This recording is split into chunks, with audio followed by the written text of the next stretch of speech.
Okay, today is learning about objective 11.6 ELR. It's finding the surface area and volume of a sphere. All right, let's talk about the parts of a sphere first. So we have the center here. We have the radius. We have the diameter, which is this whole thing.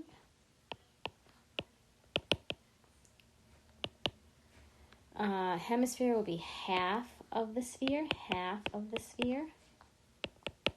And then they have something called the great circle.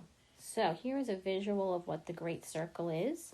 The great circle is when you have a plane intersecting the sphere through the center. This is called the great circle. It is basically the equator if we were thinking about the Earth. So there it is. That's a great circle. It's intersecting, a plane intersecting right through the center of the circle is called the great circle. All right, hypothetically, picture a baseball. If we take it apart, what would be the surface area of this ball? Well, think about it. Kind of looks like we have four circles, right? And what is the area for a circle? It is pi r squared. And how many do we have? We have 1, 2, 3, 4 of them. So the surface area for a sphere would be 4 times pi r squared.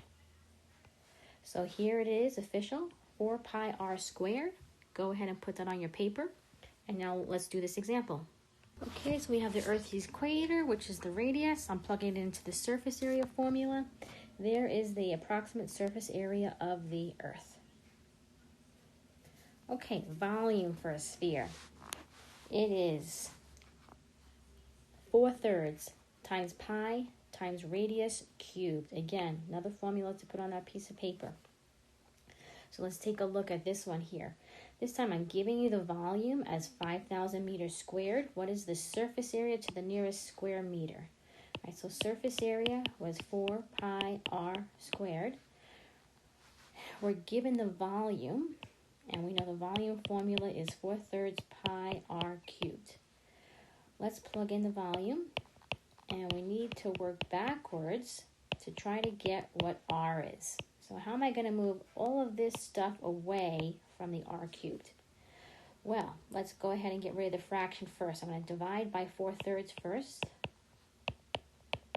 When I divide by 4/3, what happens to the 4/3? It actually flips around.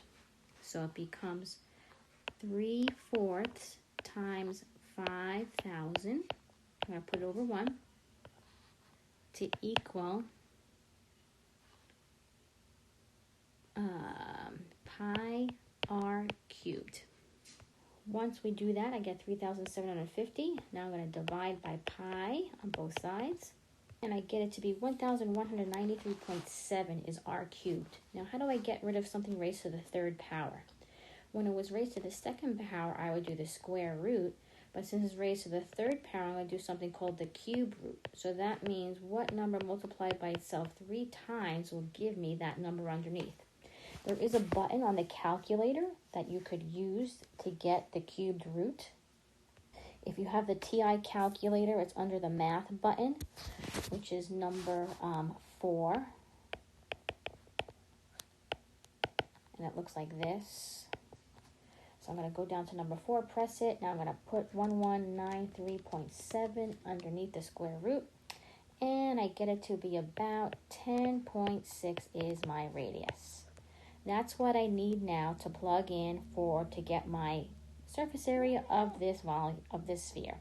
So now let's go ahead up to here and plug in that. So it's 4 times pi times 10.6 squared. Okay, when I plug it in and work it out, they went to the nearest square meter, so it's 1,412 meters squared. All right, last question. You have an ice cream vendor presses a sphere of yogurt into a cone.